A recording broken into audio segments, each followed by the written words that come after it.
Businessman Opinion. Rencana redenominasi atau penyederhanaan rupiah mencuat lagi. Jika jadi dilakukan, rupiah akan disederhanakan seperti uang pecahan 1.000 jadi 1. Namun nilainya tidak akan dipotong atau berubah. Apa komentar Anda dengan redenominasi atau penyederhanaan rupiah ini? 633-9160 dan WhatsApp call 0816-924-924 kami buka untuk Anda. Itu mencari malapetaka bagi bangsa dan negara itu. Pertama, akan kekacauan di masyarakat. Ya, kedua, rupiah itu nanti jadi sampah itu, nggak dipakai orang itu. Soalnya nilainya akan diluasi. Soalnya pengalaman saya, dulu dolar 2.000, sekarang 15.000. Kalau sekarang dijadikan 15 perak, orang akan anggap itu wah barang murah sekali. Semuanya nggak mau pegang rupiah. Itulah yang menghasilkan. Kedua, di pasaran beras 10.000 berarti hanya 10 perak. Berhubung 10 perak dinaikin 12 perak atau 15 perak itu dalam sekejap saja. Maka itu akan terjadi kekacauan, yang miskin tambah miskin. Iya, kalau saya pikir bagi koruptor enak, triliunan jadi tipis. Bagi tipis simpannya gampang. Kalau saya mikir begitu doang. Jadi triliunan kan sekarang susah nyimpannya, umpetin ya. Kalau tipis sih itu dikit kan gampang. Iya, makasih ya. Menurut pendapat saya sih ya secara makro ini merugikan masyarakat luas ya. Kalau pengalaman dari tahun 60-an kejadian begitu tuh sangat-sangat merugikan. Nanti kalau misalnya 1.000 jadi 1 rupiah ya, nanti lama-lama juga sama tuh, harganya naik lagi. Jadi yang sebenarnya yang penting itu pemerintah bagaimana menjaga nilai rupiah itu sebaik mungkin ya, kualitas SDM-nya, sumber manusianya bekerja lebih produktif, masyarakat diajak juga supaya lebih produktif, orang-orang aparat kerjanya lebih benar, jangan cuma bisanya korupsi doang. Itu yang mungkin lebih penting. Hukum dibenahi supaya anggaran belanja bisa bocor 30-44% itu juga itu menolong rakyat banyak gitu loh. Itu yang jauh lebih penting.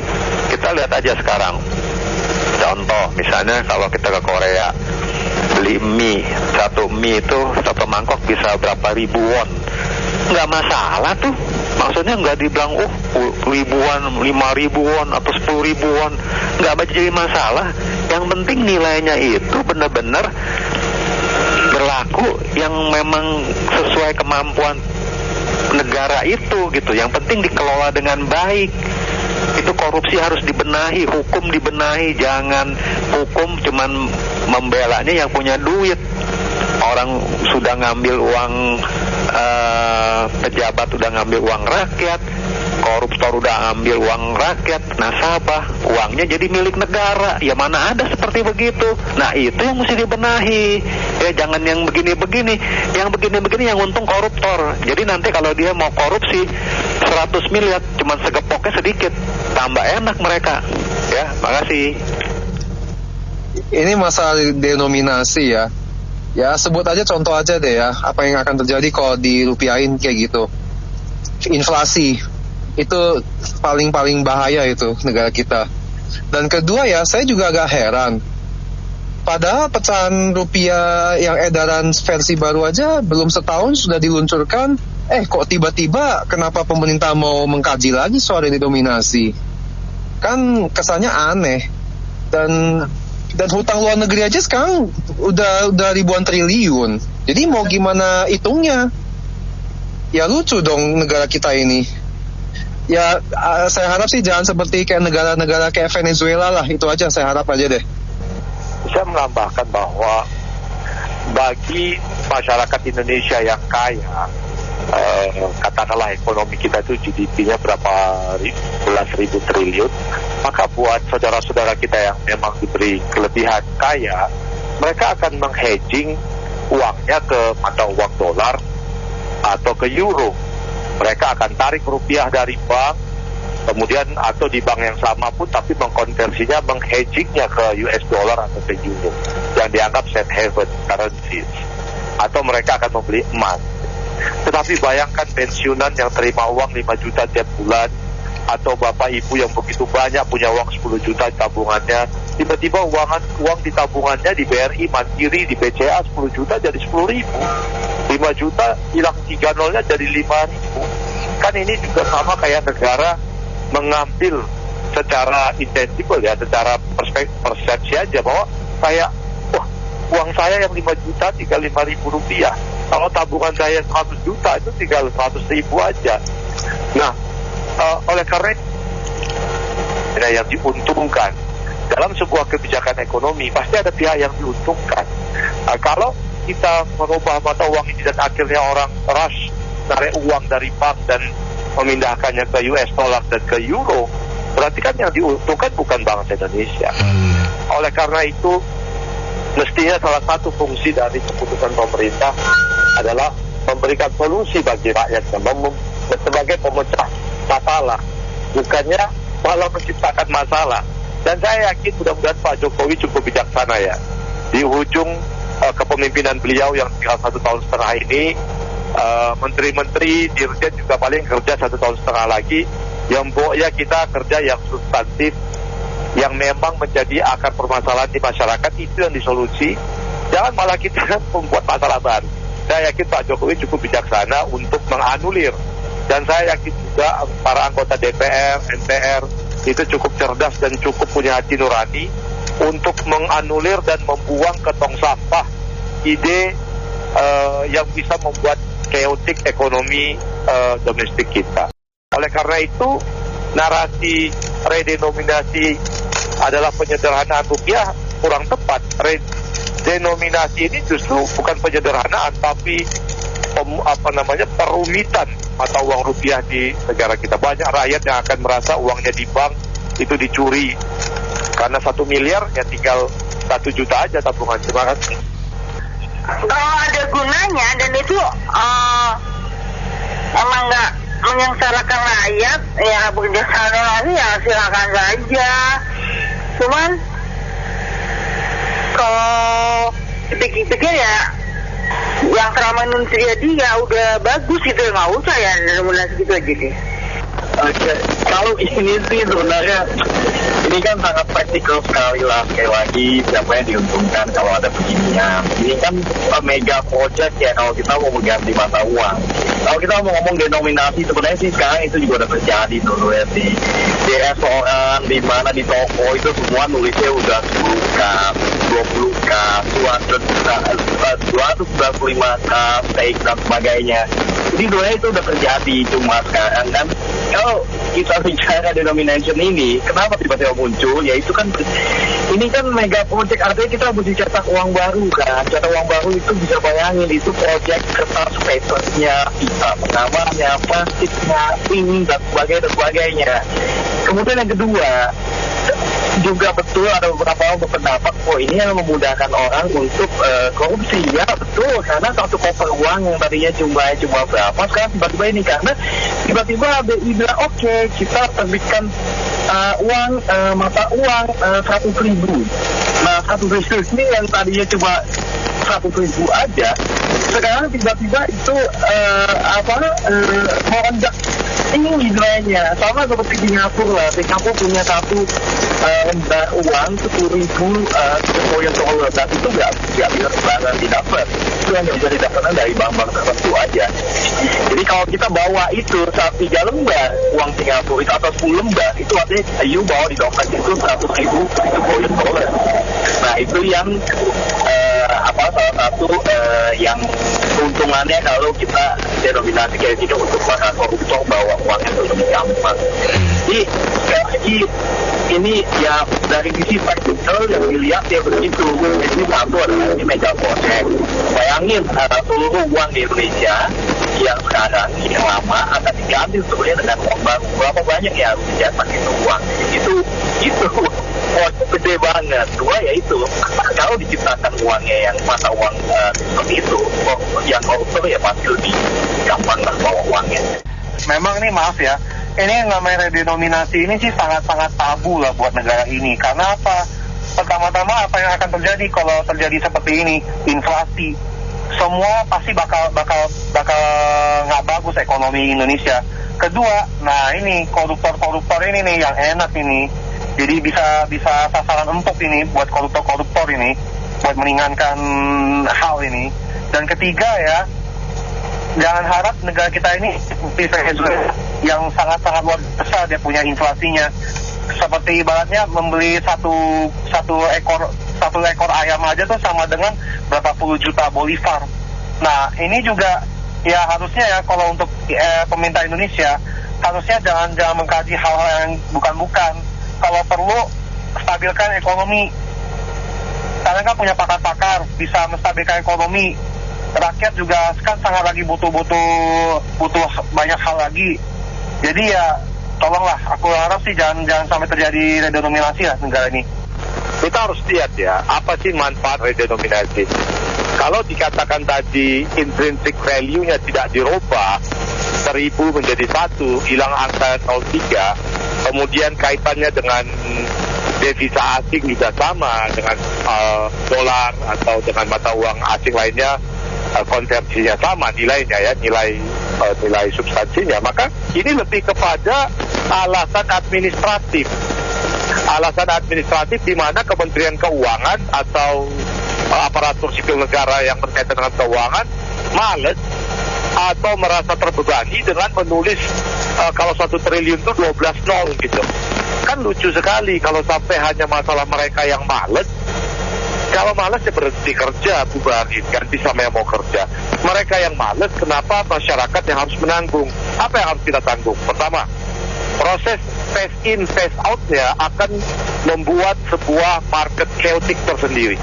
Kalau dimulai pada bulan tertentu, X sama dengan 1 sampai dengan X sama dengan 12, katakanlah sebagai periode fase phase in yang uang baru dan phase out uang yang lama, menciptakan keruwetan tersendiri di pasar gitu.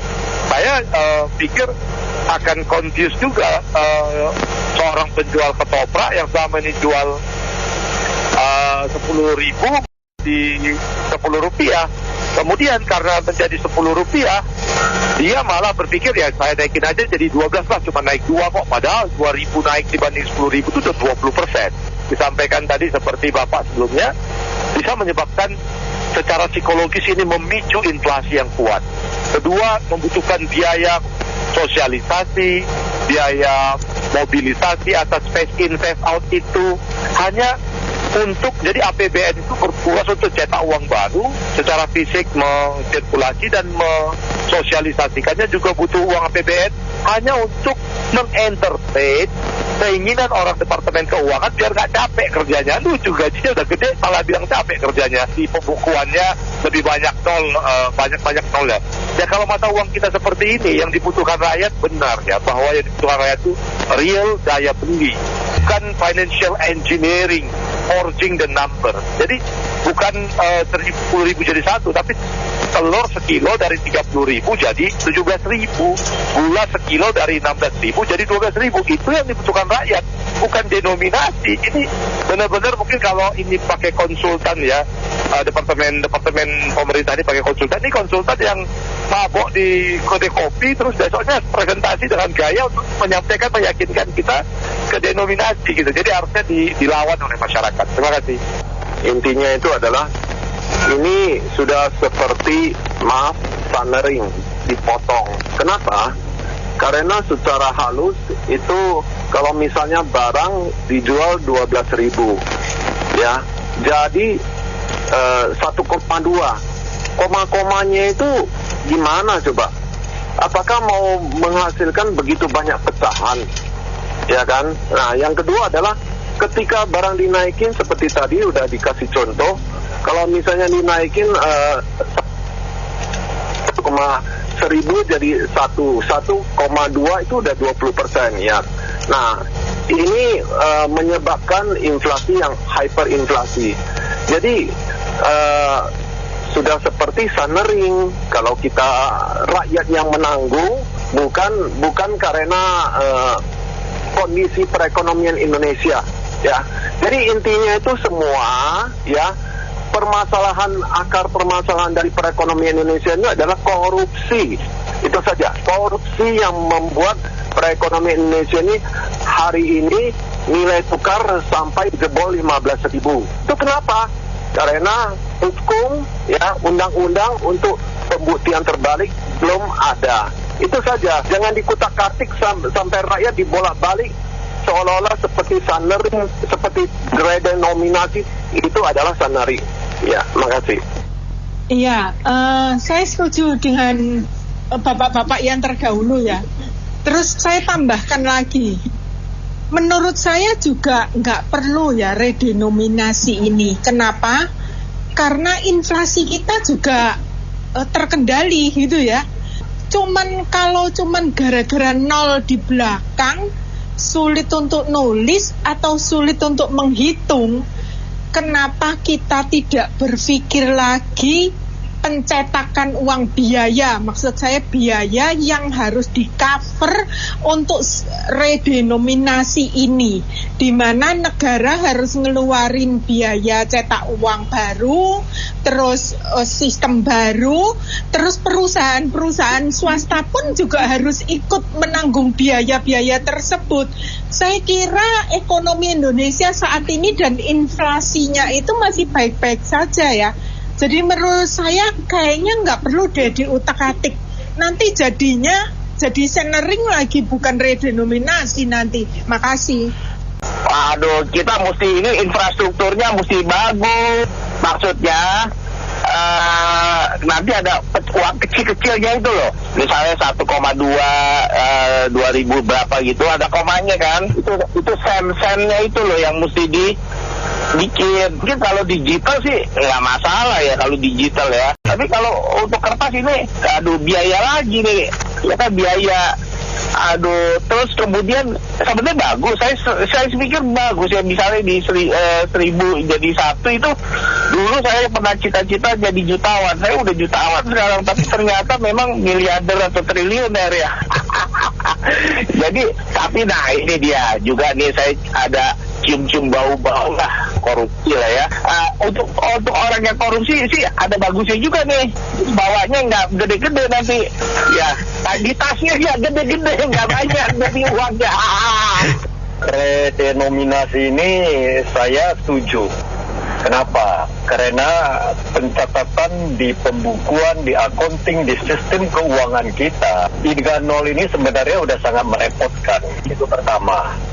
Kedua, kita masih ada uang 25 rupiah, itu sesungguhnya masih ada, itu logam kecil. 50 masih ada, 100. Bayangkan, biaya untuk bikin itu jauh lebih besar daripada nilai uang itu sendiri. Jadi ini juga hal kedua yang mesti diatasi.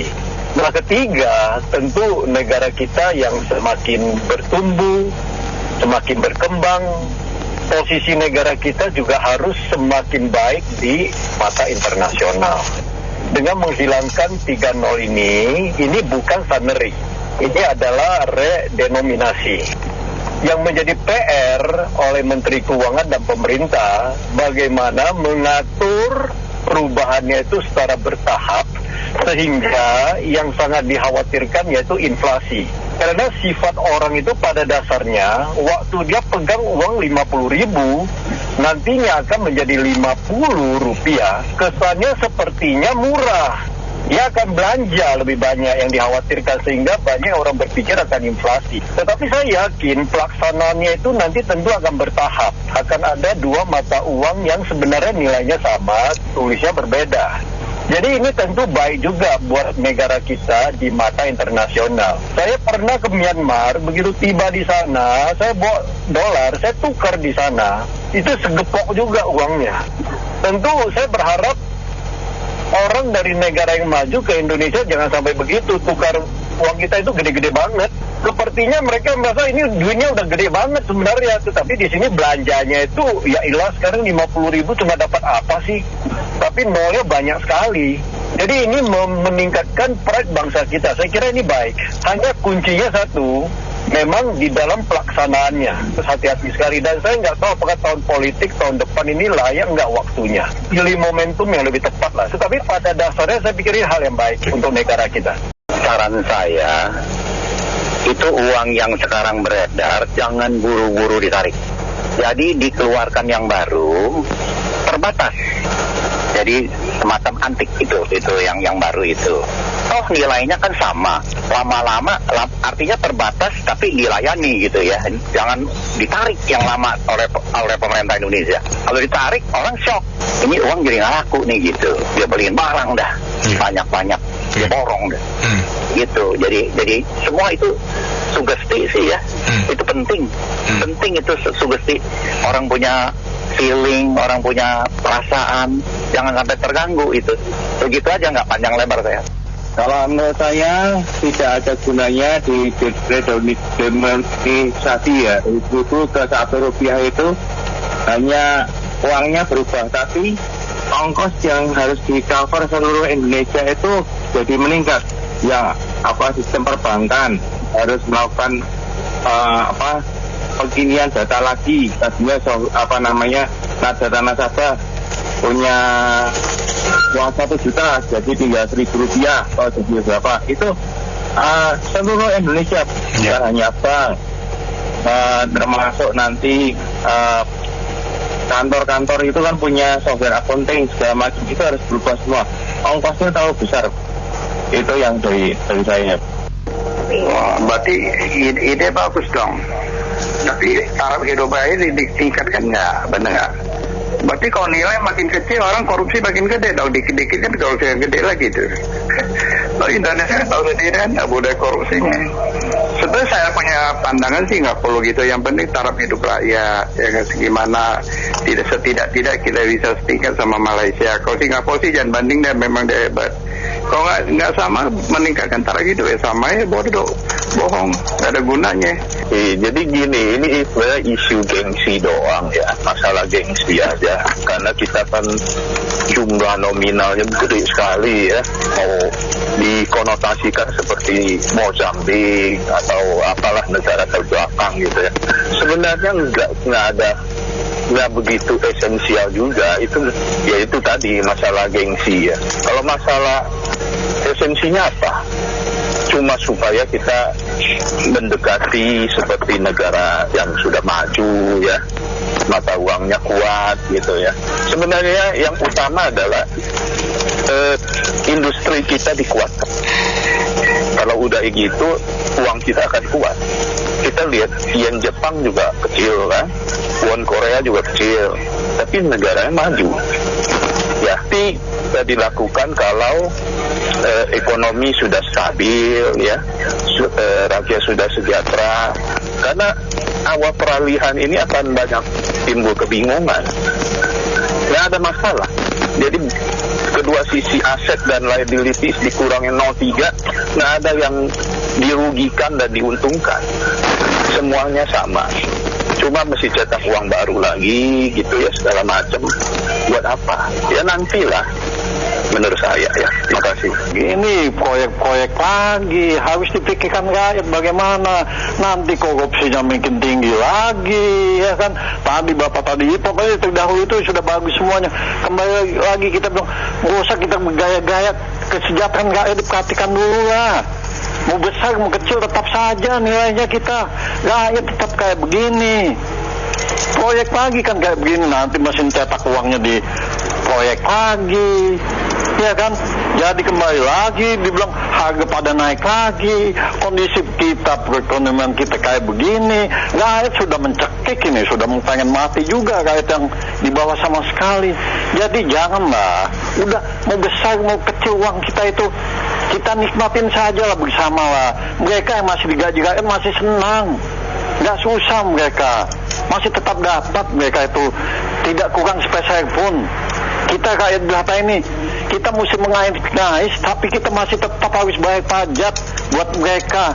Jadi kembali lagi, nggak usah digembar-gemborin lagi lah kayak begitu-gituan. Kondisi kita lagi kayak gini, Kecuali kalau kita sudah baik benar perekonomian kita, pendapatan rakyat kita ini, jangan dibilang kecil besar ini. Ini kalau memang jadi benar-benar dijalankan redenominasi ini, wow, pada pedagang-pedagang itu pada naik semuanya harganya juga, korupsi pun akan berbondong-bondong. Dengan nilai kecil tadi mereka dapat dengan redenominasi, mereka akan perbesar lagi. Tikusnya juga belum ditangkap-tangkapin, masih jalan-jalan tikusnya ini. Dibersihkan dulu lah, biar rakyat kita ini senang, sejahtera, nyari uang enak, bayar mereka juga enak, bayar pajak buat gaji mereka enak. Itulah, berempatilah kepada rakyat. Jangan kita hanya mau gaya-gaya. Kita besar kecil nggak ada masalah kok. Kita sebagai rakyat ini, yang masalah itu kan mereka, pendapatan mereka. Nanti korupsinya diperbesar lagi. Ya begitu sajalah, berempatilah pada rakyat. Nggak usah digembar-gemborin kayak begini lagi. Rakyat sedang susah, perekonomian kita sedang susah. Begitu saja, makasih. Assalamualaikum. Jadi ini masalah gengsi atau ada manfaat apa buat kita nih redenominasinya gitu. Jadi kalau saya sayang misalnya orang punya hutang sama saya 1 miliar gitu ya. Terus tahu-tahu karena redenominasi kan nilainya jadi 1 juta gitu. Jadi dia boleh bayar saya 1 juta tuh. 1 juta yang baru, apa itu ada namanya, bukan rupiah lagi, rupiah denom gitu misalnya ada pembelian. Terus ini kan berakibat ke perjanjian-perjanjian gitu, maksudnya ya nilai-nilai perjanjian kontrak kerja kita sebelumnya rupiah misalnya sekian rupiah sekian miliar gitu, tahu-tahu karena hilang nolnya 3 jadi kecil dong. Nah itu kan mesti disiasati. Mungkin pemerintah udah mikirin sih bagaimana. Tapi yang lebih saya mau tekenin lagi sih ya, ini bener sih, manfaatnya tuh sebenarnya lebih apa buat kita masyarakat. Ini antara dua nih, saya bilang antara kreativitas atau kereaktivitas. Jadi ini nggak tahu Bank Indonesia atau Departemen Keuangan ya gitu, kurang kreatif untuk menghilangkan kemiskinan, pengangguran, korupsi. Jadi diadakan acara atau kegiatan yang seperti ini nih, kereaktivitas, jadi bukan kreativitas. Itu aja sih, terima kasih. Ya kalau pemerintah mau ganti uang 1.000 jadi 1 rupiah sebenarnya sama saja, nggak apa-apa.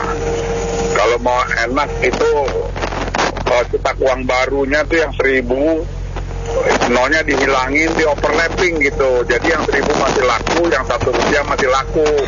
Tapi gambarnya semua sama, kayak yang 100.000 diganti 100 angkanya, gambarnya sama, warnanya sama begitu. Lama-lama kan jadi yang nolnya 3 hil, karena kan di itu yang jelek-jelek yang udah nggak dipakai itu kan dibuang, diganti dengan uang baru cetakannya. Ya cetaknya itu nolnya dihilangin, dikasih pengumuman aja ke apa, jadi jangan diganti, tapi di overlapping.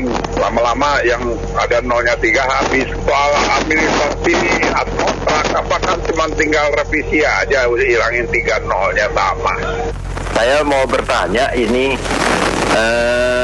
untuk di bank, uang kita kan ada di bank, baik itu di tabungan maupun di deposito atau pembelian obligasi lah. Itu pencatatannya bagaimana untuk membedakan antara uang lama dan uang baru kalau sampai 3 nol dihilangkan? Kalau transaksi tunai saya pikir nggak ada masalah ya, beda uang kita dengan jelas fisiknya kita bisa tahu, oh ini nilai 1.000, oh ini yang uang baru nilai 1 rupiah. Tapi bagaimana dengan pencatatan di bank? Tapi itu aja. Ya, kalau menurut saya sih nggak cocok ya untuk di Indonesia. Kalau ada, karena bisa meningkatkan inflasi tinggi. Saya mulai contohnya tuh kayak misalnya harga pulpen itu kan kalau di sekarang kan harganya pokoknya 1.000. Nah kalau misalnya udah diredenominasi itu kan bisa jadi 2.000 jangan katakan. Nah itu jadi tingkat inflasinya jadi 50% kan? Ya kan? Kalau disederhanakan nanti hilang yang 3 digit di belakang, itu menurut saya tidak bagus. Nanti dipergunakan oleh orang-orang spekulan tersebut akan memborong sebuah barang. Bisa emas nanti langsung dia belikan banyak. Karena gini, kalau misalnya dia naik 1 rupiah tuh naik aja jadi harganya nanti ini apa tuh 2 rupiah atau 1,2 aja. 1,2 tuh kan dia tuh untungnya berapa? Itu kayak begitu. Mendingan menurut saya kalau pemerintah tuh mau kayak begitu, bikin 2 mata uang. Seperti halnya Cina. Di dalam sama di luar. Yang rupiah yang sekarang ini yang berjalan itu adalah untuk di dalam. Untuk di luar itu ya buat apakah nanti merah putih atau merah itu di luar atau putih itu di dalam. Dengan tetap, nah kayak begini nih dia nggak bisa ngapain. Wong 1.000 rupiah yang di dalam atau yang putih itu misalnya, itu sama dengan 1 rupiah dolar misalnya, namanya nanti 1 rupiah dolar itu kan namanya ini apa tuh 1 rupiah dolar rupiah misalnya gitu ya. Itu mendingan seperti itu. Ngapain maaf ya kalau saya yang bilangin itu adalah hal yang bodoh. Ya kan nanti digunakan ini spekulan tuh kacau nanti, benar yakin. Walaupun saya sendiri itu tidak ahli uang ya, tapi saya sudah memikirkan ke sana. Indonesia kan segudang ahli agama, ahli politik, ahli keuangan. Biasa kita lihat deh di TV ceramah aja, tanya dia 100 berapa, langsung 0,2 katanya. Ya kita sih tergantungnya ya gimana bagusnya. Kita juga bisa apa-apa kan. Indonesia kan banyak ahlinya. Nah kalau di TV banyak, nggak tahu. Ya kita rakyat sih ikutin aja gimana bagusnya. Maka Indonesia banyak korupsi, jadi banyak pakarnya. Dan terima kasih. Iya, untuk mengadakan mata uang baru, padahal kita sudah punya mata uang lama, itu kan banyak pertimbangan ekonominya ya. Misalnya, apakah ekonomi fundamental ekonomi kita sudah kuat? Yang pertama, yang kedua, apakah ekonomi real kita di masyarakat, di mana para pelaku usaha atau masyarakat ini mayoritas, kita ambil secara mayoritas, secara real itu makmur apa tidak, dan lain-lain keadaannya lainnya. Kalau tidak dipertimbangkan, maka bisa kemungkinan memang kacau. Dan seperti pendengar tadi, lebih baik kita itu memperkuat saja mata uang kita atas US dollar. Karena memang US dollar nih mau tidak mau terlalu perkasa, karena banyak digunakan oleh pelaku para usaha, baik di dalam negeri luar negeri. Usahakan saja rupiah kita yang dipakai untuk para pelaku usaha di dalam transaksi ekspor impor, kemungkinan seperti itu. Terima kasih. Kalau saya boleh pendapat gini, saya sih kalau memang Pak Jokowi tujuannya itu positif, bagus ya, tujuannya ke depan buat bangsa Indonesia, ya udah jalanin aja, nggak apa-apa. Tapi kalau bisa bukan hanya mengurangan 0,3 itu aja, tapi juga kalau bisa ekonomi Indonesia rakyatnya tuh dibikin sejahtera gitu, jangan dikit-dikit import barang gitu. Coba kayak Jepang gitu ya, bisa bikin apa-apa sendiri, itu kan lebih bagus. Kalau peningkatan ekonomi udah bagus, ekonomi mata uang juga sebenarnya nanti lama-lama juga bagus kalau menurut saya. Terus juga saya juga berharap Pak Jokowi yang tinggal 1 tahun lagi ya masa jabatannya ya, masalah-masalah yang belum selesai seperti One Eye Life, tuh asuransi Kesna Life, semuanya tolong diberesin Bu, kasihan nasabah-nasabahnya. Kalau memang ada menteri atau apa yang nggak benar dipecat lah, OJK juga kalau nggak benar dipecat gitu. Terima kasih. Saya mau kasih komentar ya dengan rencana redenominasi ini, saya sangat setuju ya. Kenapa? Karena ya satu, kita akan meningkatkan harga diri mata uang rupiah kita. Memang kalau kita lihat terlalu banyak nol ya, jadi kesannya tuh nilainya tuh rendah. Ya. Lalu kedua, itu akan meningkatkan efisiensi ya, efisiensi baik waktu dan biaya. Contoh nih ya, biasa orang tulis 1 juta atau nolnya mesti 6 kan, dengan cuma 3 kan itu udah efisiensi waktu ya. Mungkin sepele ya, tapi kalau kita akumulasikan akan besar ya. Lalu efisiensi bahan ya, tadinya kita pencatatan kita nolnya banyak, maka akan menimbulkan misalnya ya pemakaian tinta lebih banyak kalau kita print ya. Kedua, kita kita akan memakai bahan pencatatan itu akan lebih sedikit karena nolnya sedikit. Ya, jadi sangat baik sekali, sangat baik sekali kalau nolnya dihilangkan 3. Itu aja opini saya. Terima kasih. Baik, terima kasih banyak karena mitra bisnis yang sudah beropini untuk Businessman Opinion. Saya Nena Amelia.